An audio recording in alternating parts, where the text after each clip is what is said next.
Você acha que sabe tudo sobre loops em Java e que não tem mais nada a aprender? Se você é novo em programação funcional em Java, vem comigo nesse vídeo que eu vou te mostrar formas de escrever loops funcionais. Eu sou o professor Manuel Campos e esse é mais um vídeo do curso de programação funcional que tem uma playlist inteira cujo link eu vou deixar aqui na descrição. E para você acompanhar essa aula, você vai precisar fazer o download do projeto que o link está aqui abaixo também.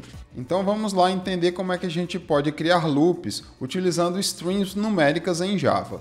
Loops procedurais todo mundo já conhece, a gente tem o for each, o while e do while, que a gente usa todo dia em programação estruturada. E apesar desse tipo de loop ser bastante familiar, eles em geral têm um problema porque eles podem causar mutabilidade, que é quando você está fazendo alterações de variáveis no meio do loop. Esse é um assunto que tem uma aula inteira aqui no curso sobre isso. E lá são abordados os vários problemas que mutabilidade pode trazer. Nas aulas anteriores, a gente aprendeu algumas formas de criar loops usando streams, que são mais simples do que loops tradicionais. Por exemplo, usando o método forEach para percorrer uma determinada lista e imprimir os elementos dessa lista. Mas a gente tem outras maneiras, como loops implícitos. Aqui, por exemplo, eu estou usando uma operação filter para pegar apenas os elementos que têm um valor maior do que 10 e armazenar isso dentro de uma nova lista. Mas em nenhum momento aqui eu disse que eu quero fazer um loop.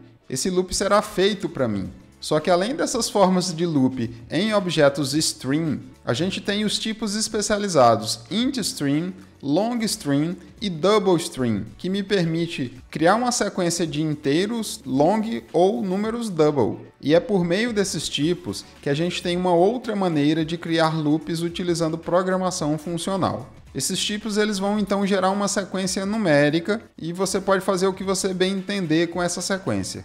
Então vamos lá para alguns exemplos, para tornar isso bastante claro. Primeiro vamos gerar uma sequência de 10 números em um intervalo aberto e simplesmente imprimir esses valores. E para isso você precisa ter baixado o projeto que eu disponibilizei o link aqui na descrição. Então dentro desse projeto, crie uma classe aí com qualquer nome que você queira. Aqui eu chamei a classe de strings numéricas e incluí um método main, mas você pode perceber que esse main ele está diferente, ele está simplificado, porque eu estou usando o Java 22, o projeto está configurado com Java 22, onde a gente pode criar essa versão simplificada do main.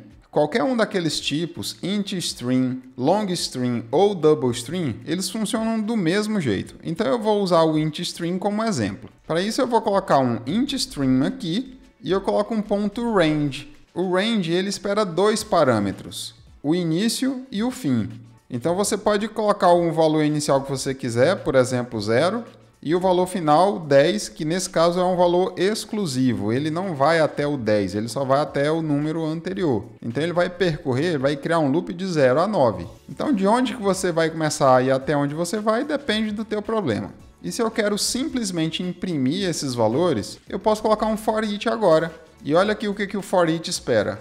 Um consumer, mas ele não é um consumer qualquer, é um consumer especializado, é um int consumer. E na aula de interfaces funcionais, a gente aprendeu que um consumer é uma função que recebe alguma coisa, nesse caso um inteiro, e não devolve nada. O inteiro eu vou chamar de i, e aqui dentro eu posso colocar um println para mandar imprimir esse valor. Então se eu executar, ele vai mostrar valores de 0 a 9.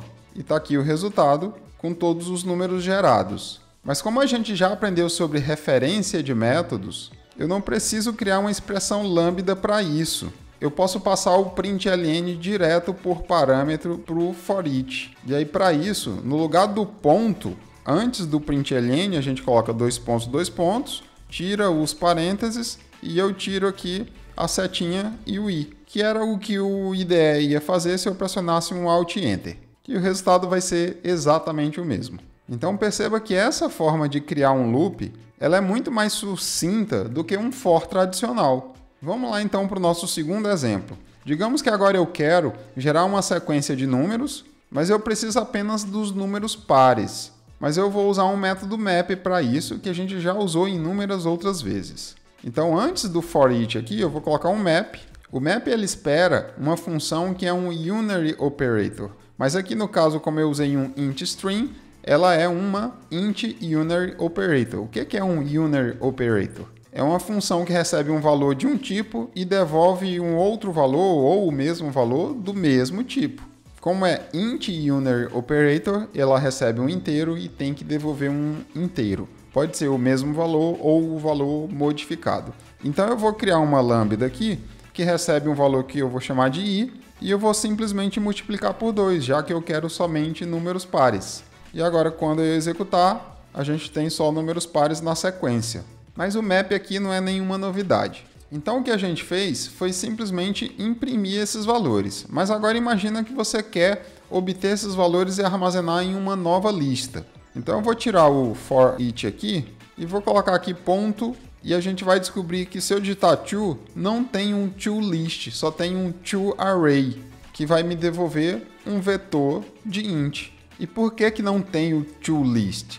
Uma das coisas interessantes desses tipos intString, longString e doubleString é que eles trabalham com tipos primitivos, ou seja, ele trabalha com int no lugar de integer, que é a classe boxed correspondente ao tipo primitivo int. Então um integer ele é só um objeto que armazena dentro dele um int. A vantagem é que como integer é uma classe, a gente vai passar a ter métodos nessa classe, mas ao custo de um maior consumo de memória. Então essas classes intString, longString e doubleString, elas usam tipos primitivos justamente para reduzir o consumo de memória. E como em Java ainda não é possível criar coleções usando tipos primitivos, então se um vetor for suficiente para você, você pode fazer um toArray que ele vai coletar esses dados como um vetor. Mas se você realmente precisa de uma lista, seja lá por que motivo for, aí eu não posso usar o map, eu tenho que usar um map toObj, para dizer que eu quero mapear aquele valor inteiro, como a gente tem um intString, para um objeto. Só que eu não preciso mudar nada aqui na minha lambda que eu passei aqui para o map. Aqui eu vou receber um i, que é um número int, vou multiplicar por 2 e ele automaticamente vai converter esse valor que eu passei para um integer, para a classe boxed correspondente. Ele percebe que eu estou devolvendo um int, que é um tipo primitivo, e ele faz essa conversão para integer automaticamente. Mas eu poderia devolver qualquer outro tipo de objeto que eu quisesse. Se eu quisesse criar um objeto de um tipo diferente, eu posso, e aí nesse caso ele percebe que o objeto não é um número, ele obviamente não vai converter esse valor para um integer. E agora simplesmente com essa alteração aqui, colocando o toObject aqui, agora quando eu colocar ponto, olha o toList aqui, e é uma lista de integer. Então se eu digitar ponto var aqui no IntelliJ, ele vai criar uma variável para mim e eu vou mandar imprimir essa variável. E a gente vai ter a nossa lista só com números pares. Mas agora vamos ver outro exemplo, também usando o map toObject, para criar um objeto que não seja um número. E assim, esse método ele não vai converter o objeto retornado para um integer, porque ele percebe que aquilo não é um número. E aí, para esse exemplo, a gente vai usar uma classe que eu chamei de sensor, que está disponível nesse projeto. Se vocês abrirem aqui a listagem de classes, vocês vão encontrar essa classe sensor aí dentro do pacote exercícios, e que ela, na verdade, não é nenhuma classe, é um record. Um record é uma classe imutável que não permite que você altere os dados depois que um objeto dessa classe for instanciado. Você vai ter ali automaticamente getters, que não tem um prefixo get, o getter vai ter o mesmo nome dos atributos que foram definidos para esse record. Então esse sensor ele vai ser usado para armazenar dados de temperatura e umidade de um sensor que por acaso você tivesse aí na tua sala, em algum lugar que estivesse coletando essas informações. E aí imagina que você quisesse fazer um loop para fazer várias coletas desses dados em diferentes momentos. Só que aqui a gente vai só simular, porque de fato a gente não tem um sensor. A gente só tem essa classe sensor que é usada para armazenar os dados e não para de fato obter esses dados de temperatura e umidade diretamente de um sensor físico. Mas voltando aqui então no nosso exemplo, eu não quero simplesmente devolver um número par multiplicando o valor do i por 2. Eu quero criar um novo objeto sensor. Então eu faço isso aqui, ó, new sensor. e eu tenho que passar como parâmetro a temperatura e a umidade. E aí eu poderia passar quaisquer valores que eu quisesse. Na prática, eu obteria esses valores diretamente do sensor físico, né? Mas aqui a gente vai simular isso. Então, digamos que eu vou usar o I como para simular a temperatura e o I vezes 2 para simular a umidade. E aqui ele está dando erro porque antes a gente tinha uma lista de inteiros. Então eu vou trocar aqui por um var para eu não ter que me preocupar com o tipo. E se eu passar o mouse aqui na lista, a gente vai ver que agora é uma lista de sensor. Então o Map to Object, ele serve tanto para você pegar um valor que era um número primitivo e converter para a classe Boxed correspondente, ou para, a partir desse número, criar um outro objeto completamente diferente. Se eu executar esse código, a gente tem aqui os vários objetos sensor criados. Um com temperatura 0 e umidade 0, outro com temperatura 1 e umidade 2 e assim por diante. A gente tem 10 objetos sensor criados. Vamos lá para um próximo exemplo. E aqui eu vou mostrar como a gente gerar uma sequência de números a partir de um intervalo fechado. A gente tinha usado o range, onde a gente sabe que esse primeiro valor é o valor inicial do meu loop e esse segundo valor é o valor final, mas o loop só vai até um valor anterior ao valor que você informar aqui. Então ele vai de 0 a 9. Se eu quisesse que ele fosse, por exemplo, de 0 a 10 de fato, e aí ele iria executar 11 vezes, a gente pode chamar o range closed. E agora quando eu executar, ele vai ter gerado um objeto a mais. E obviamente eu poderia mudar, eu quero só 10, mas começando do 1. Então ele vai de fato do 1 até o 10. Então é um intervalo fechado entre o 1 e o 10. E agora sim a gente consegue ver, ele foi do 1 até o 10. E qual método você vai usar? Obviamente depende do problema que você tem para resolver. Então é super importante que você entenda que existe essas duas variações aí do range. Mas você pode estar imaginando que essa forma de loop é um bocado limitada, porque ele só vai incrementar os valores de 1 em 1. Só que não, a gente consegue personalizar aquilo do jeito que a gente bem entender. Para isso, no lugar do range, a gente vai usar o método iterate. A primeira versão do iterate, ele pede uma seed, que seria o valor inicial, de onde você quer começar. Eu vou continuar aqui começando com o 1. E o segundo parâmetro não é mais um número, é uma int unary operator, que a gente já viu. Então é uma função que recebe um inteiro e devolve um inteiro. Então eu tenho que criar uma lambda aqui. E aí eu vou colocar um parâmetro i e aqui dentro eu faço o que eu bem entender. Por exemplo, eu poderia já somar de 2 em 2 aqui. Eu poderia começar do 0 e já somar de 2 em 2. Só que tem um pequeno detalhe. Se você olhar a documentação aqui do iterate, ele vai te dizer que esse método ele produz uma string que representa uma sequência infinita de valores. Então isso aqui simplesmente não funciona. Se você mandar executar, percebe aqui que ele está rodando infinitamente. Ele vai rodar até faltar memória. Em algumas situações o IDE ele te avisa, o IntelliJ ele te dá um aviso, mas infelizmente nessa aqui ele não fala nada, não dá nenhum warning.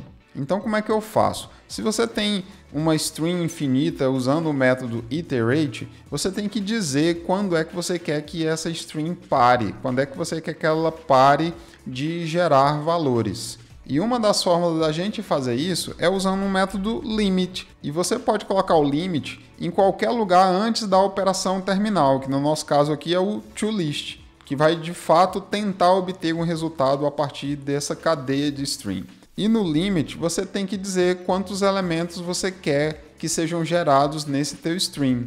Se eu colocar 10, ele vai gerar 10 números, só que pulando de 2 em 2. E a gente tem os valores aqui, começando em 0, depois 2, 4 e assim por diante. Se você quisesse em ordem decrescente, eu poderia, por exemplo, começar aqui com 10 e ir subtraindo 2. E agora sim, 10, 8, 6 e assim por diante. E perceba que em nenhum momento a gente está alterando variáveis. Então todo esse código que a gente construiu até agora, ele garante imutabilidade. Mas agora imagina que no lugar de você dizer quantas iterações você quer colocar apenas uma condição genérica. Eu vou tirar o limit daqui e o iterate ele tem uma versão com 3 parâmetros, onde o segundo parâmetro é um int predicate. é um predicado que recebe um inteiro e devolve um boolean. Então eu tenho que colocar esse predicado aqui no meio. Ó. Coloco uma vírgula aqui e aí eu vou receber o valor i que foi gerado e eu crio uma lambda que vai dizer se ele vai continuar ou não. Se o meu predicado devolver true, ele continua. Se devolver false, ele para o loop interno. E aqui eu vou colocar, por exemplo, uma condição qualquer. Eu vou colocar enquanto i for maior do que 0. Como o nosso loop está decrescente, ele vai começar com 10, vai subtraindo de 2 em 2, e enquanto for maior do que 0, ele vai percorrendo o loop. Quando for 0, ou menor do que 0, ele para. Então está aqui, ele começou com 10, 8, 6, 4, 2. Quando ele chega em 2, como ele vai subtrair 2, o resultado é 0, e assim ele para e ele não mostra o 0. Mas, obviamente, eu poderia colocar um maior ou igual a 0, e aí ele vai, de fato, até o 0. Então, agora sim, está o 0 aqui. Então, isso se parece mais com um for tradicional. E você pode até dizer que o for tradicional ele vai ser mais sucinto.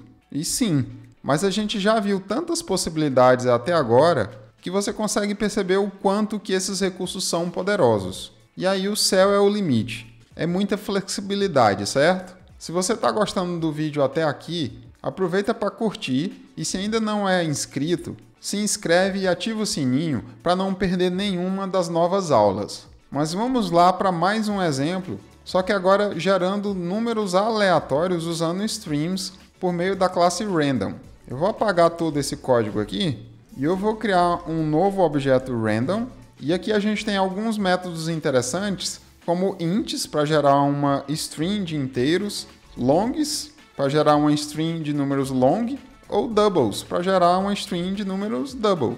Vamos mais uma vez com os números inteiros porque é exatamente a mesma coisa com qualquer um dos três tipos. E aqui tudo que a gente usou anteriormente, e inclusive nas aulas anteriores, a gente também pode utilizar com esses strings numéricos aqui. Esses métodos ints, longs e doubles, ele também vai gerar uma string infinita, ilimitada. E os valores nesse caso vai ser qualquer valor dentro da faixa de números inteiros possível, tanto números negativos quanto positivos. E como é uma string ilimitada, eu poderia usar o método limit para limitar, para dizer quantos elementos eu quero, mas vamos fazer de uma forma diferente. Aqui eu vou usar o método takeWhile, que a gente também poderia usar naqueles outros strings que a gente acabou de ver. O takeWhile, ele recebe um predicate, um int predicate, e esse predicado vai receber o número inteiro gerado e eu tenho que devolver true para dizer se eu quero continuar com a geração de números ou false para dizer que eu quero parar. Então eu vou criar uma lambda aqui e aqui eu posso colocar qualquer condição que eu queira. Por exemplo, eu vou dizer que eu quero obter valores, que é isso que o takeWhile significa. Eu quero obter valores enquanto, por exemplo, essa variável i for menor do que um valor qualquer. Por exemplo, 20. E aqui não é 20 em relação ao número de iterações. Ou seja, ele vai pegando os valores e quando for gerado um valor aleatório que seja maior ou igual a 20, ele para. Enquanto essa condição for verdadeira, ele continua. E aqui eu vou colocar só um for each para mandar imprimir os resultados, mas eu poderia transformar isso numa lista usando o toList ou fazer qualquer coisa que você quisesse. Então vamos executar e pode ser que você rode e não tenha nenhum resultado porque, por acaso, o primeiro valor que ele gera já é maior ou igual a 20. E toda vez que você executar, você pode ter um resultado completamente diferente. Então aqui eu obtive 2 valores negativos, aqui eu já obtive vários valores negativos, mas vamos aumentar esse valor aqui para a gente conseguir ver alguns valores positivos aí como resultado.